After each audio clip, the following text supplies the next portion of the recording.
Hi everybody and welcome back to the channel. In today's video we're going to learn about coltsfoot.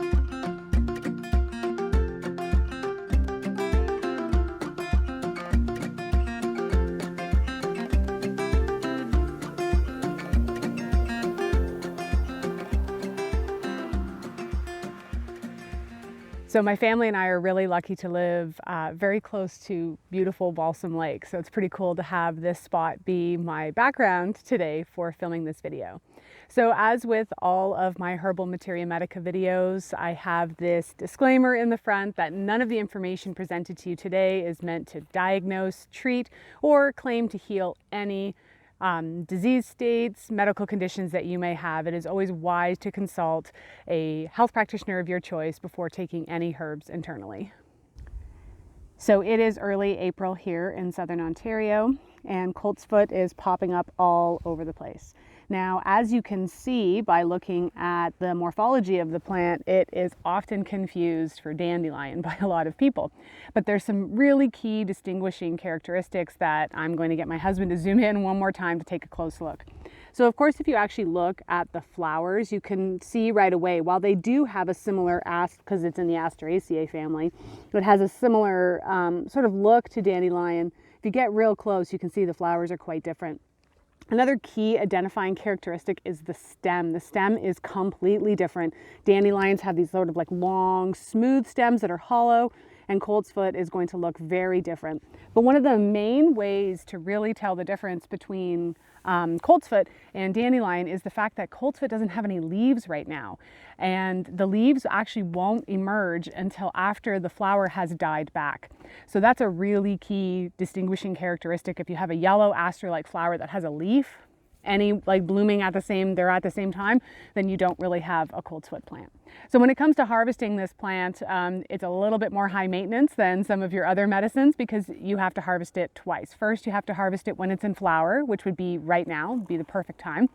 And then once the flowers die back and you have nice big broad green leaves, you're going to want to come back and get those. And that tends to be late June or so.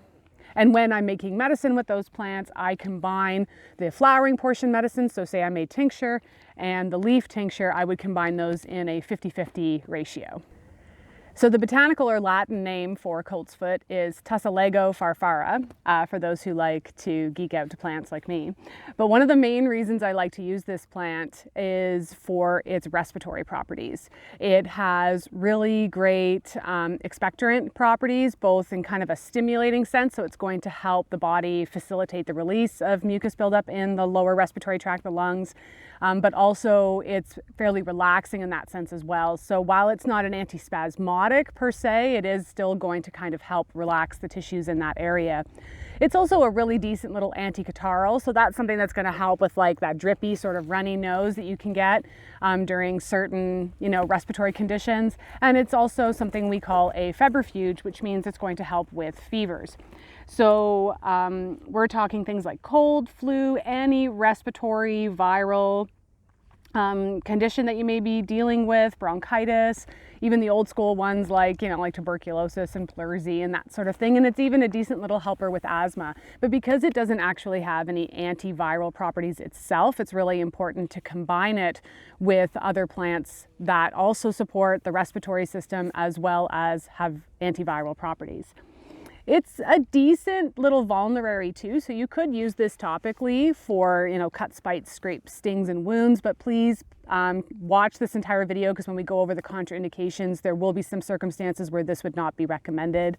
It has some diuretic properties too, so any inflammatory conditions of the urinary tract, again, in combination with other herbs that really tend to shine in that area. So those would be the main reasons, but for me, as a clinical herbalist, I like to have it on hand for respiratory conditions.